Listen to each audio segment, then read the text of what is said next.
Friends చూస్తున్నారు కదా, మేమైతే అరకులో ఉన్న ఉడెన్ బ్రిడ్జ్ దగ్గర అయితే ఉన్నాము. మీరందరూ కూడా ఇక్కడ ఉడెన్ బ్రిడ్జ్ అంటున్నారు, కానీ మేమైతే ఇక్కడ ఏమంటాం రా ఇది మన నాకేం తెలుసు. గిరిజన ప్రాంతాల్లో మేమైతే ఈ చెట్టు మీద ఉండే దానికి మేమైతే అటర్ బెడ్ అంటాం అన్నమాట. చూడండి, అటర్ బెడ్ దగ్గర అయితే మేము ఎక్కిపోయినాం అందరు కూడా. అంటే దీన్ని ఏమంటారో నాకు ఇప్పుడు అర్థమైంది. అటర్ బెడ్ ఏంటి? అటర్ బెడ్ రా, అటర్ బెడ్ బ్రిడ్జ్ అయితే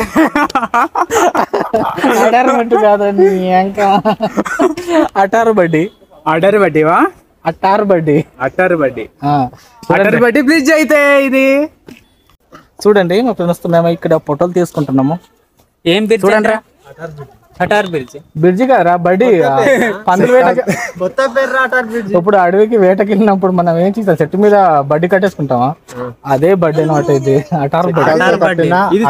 ఇది చెక్కలతో కట్టారు కాబట్టి ఇది అటర్ బ్రిడ్జ్. ఇది ఎందుకు కట్టారు తెలుసా? ఇక్కడ పందులు తిరుగుతుంటే పందుల్ని వేటాడడానికి కోసం కట్టింది బ్రిడ్జ్ ఇది.